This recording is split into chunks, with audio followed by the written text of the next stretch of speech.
here is our disclaimer. As you know, if there's anything that you cannot do, don't do it. Wait for the next exercise or modify it so it's easier for you to do.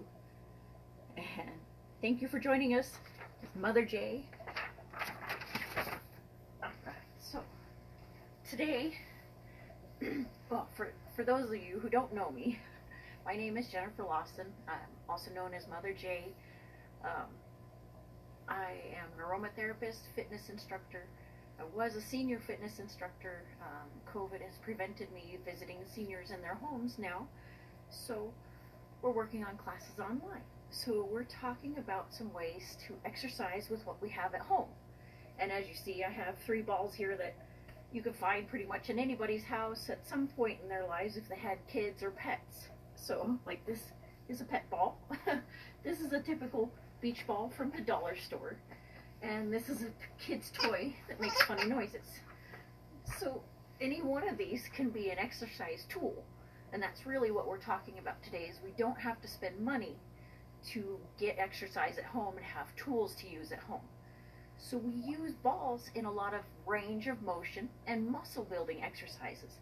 And you wouldn't think this light beach ball can build muscle, but it's all in how the muscles are contracted and how you're moving. So anything can be used to build muscle. So we talked about weightlifting yesterday, just using hand weights or water bottles as weight. So today we're talking about using these balls. And I wanted to add, these water bottles are a great way, especially if you have these great new pants here, great way to add weight to yourself while you're exercising. And you may look a little silly, but you're adding another half a pound to each leg while you're moving around. So it's a great start, maybe a pound. That was a great way. So, I know this ball is hard, but to start off with it, it's a great example of how to use our hand strength in ball movements. And yes, it makes funny noises when we move it. It's one of my kids' toys. So you can still use it both hands together. And we're always talking about using our good posture, of course. So we want our feet flat. We want a wider stance. So we have our center of gravity is in the middle. And we always want our soft knees. I like to call them rubber knees, just because it's good for keeping us on the ground and not falling. And we're using a squat with this. So we have this little hard ball, and yes, it makes some funny noises while we're doing it, but we're squatting as we're moving the ball. So we're bringing it down. Remember, our shoulders back, pushing the ball forward. So I can turn to the side. So we have our wide stance, our soft knees, bringing our tush back. So we don't want to bring our knees over our feet too much, over our toes, because the farther they go over the toes, the more back pain we cause ourselves. So we're squatting back and up. Now, we're not building much arm strength here, but we're building a ton of leg and back strength. Also belly strength, if you think about it, pulling that belly into your spine as you're doing these squat movements really strengthens those stomach muscles. It's really simple. Simple with a little ball. And of course, we talk about that burn. I talked about it yesterday. But you want to keep going until you feel your muscles are tired, and then push for a couple more.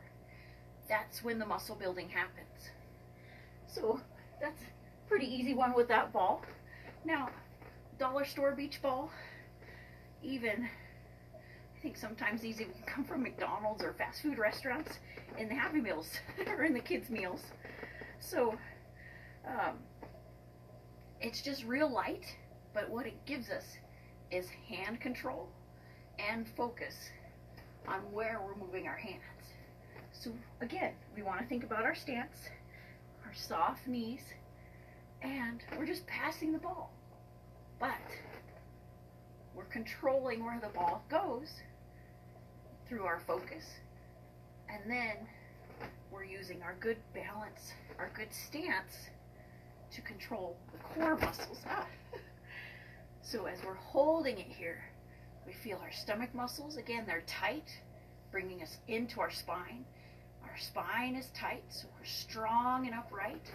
But then we feel our leg muscles and our glutes are also very tight, holding us in this position. So we can make it more difficult.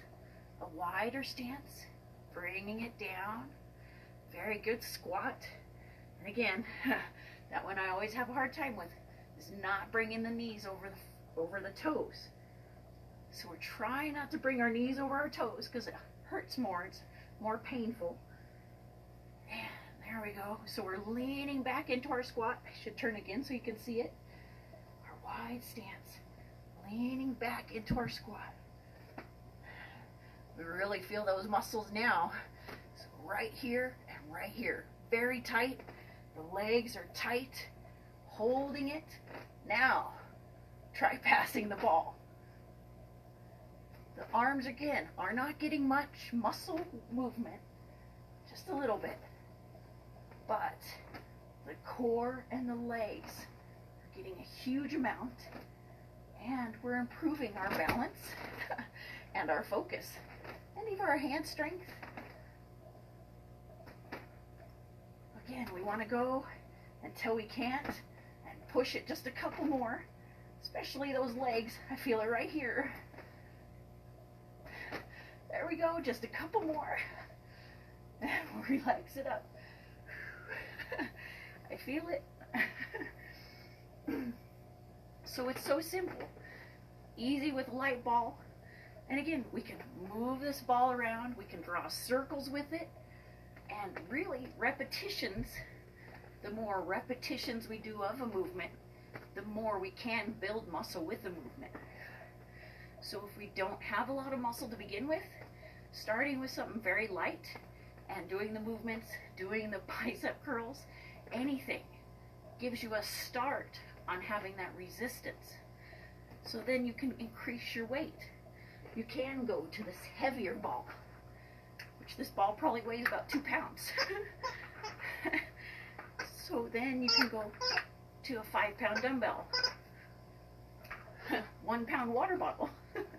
You know, work your way up if you don't have a lot of muscle strength. Now, this ball is kind of cool because it's knobby. It's really nice to use.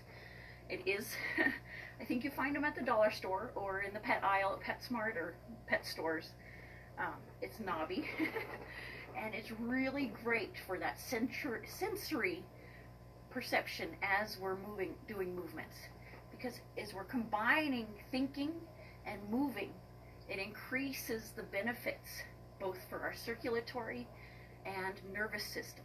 So we really want to do these kinds of things to get our brain working more, especially if we're stuck at home a lot, the way things are right now.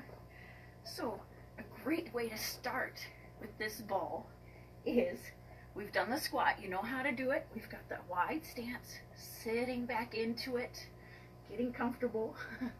Try and keep our knees back behind those toes. We're right at the toes. Our spine is straight. We're sitting upright. Our shoulders are back. Now, squeeze the ball. I did not turn the sound off on my phone.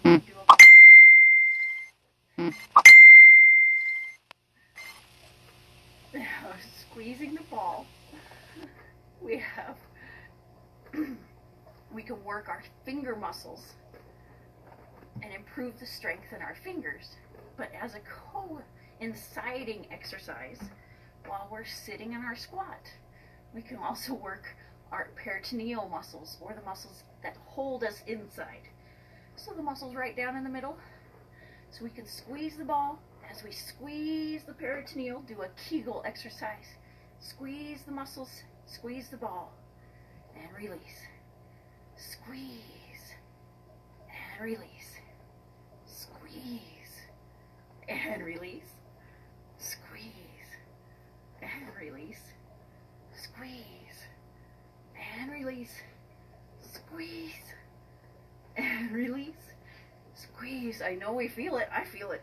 And release. Squeeze those muscles and release. Squeeze and release. Squeeze. So again, pushing it where you can't anymore. And resting. So, another great way to use a ball for an exercise at home.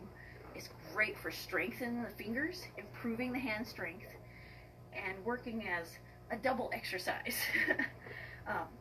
Another great way to use a squishy ball is between your knees. So you're squishing the ball and actually working the inside of the thigh muscles. Just squishing it. Now, one thing I always forget to talk about is our breathing. As we're building muscle, working our muscles, we're burning oxygen, a whole bunch of it. And as we run out of oxygen, those muscles get tired. And so if we're not breathing well while we're exercising, we can't exercise for as long. We can't build muscle as fast. We can't be as effective in our workouts. So breathing is hugely important. So we want to breathe through our nose, if at all possible. But if we are breathing too heavy for our nose, we want to breathe in through our nose and out through our mouth. So nice breaths.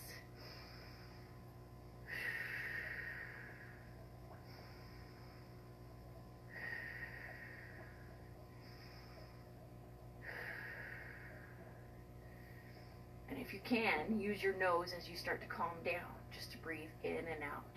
Your nose is the best tool for breathing. That is why we have a nose. Our mouth is for eating, not for breathing. So our nose is the best thing for breathing out of. And it's a great way to get nice, clean air right through it. And it also mixes nitrogen into the oxygen that we're breathing in. There are chemical compounds excreted in the little mucous membranes in our nostrils and our sinuses that excrete nitrogen, or the gas of nitrogen, into the oxygen mixture that we're breathing in. And it improves our cellular function all the way around. So it shows that we are meant to breathe through our nose. That's how we have evolved. So, thank you for joining me today. And all of these short classes that we were working on are bringing us up to a full hour class that we'll do on October 26th. It is a paid class. I'm charging $1 for our introductory class, so anybody can join. And it will be a full hour. We'll incorporate all these tools that we covered yesterday, today, and over the next couple days. So thank you for joining me today. I hope you have a great day.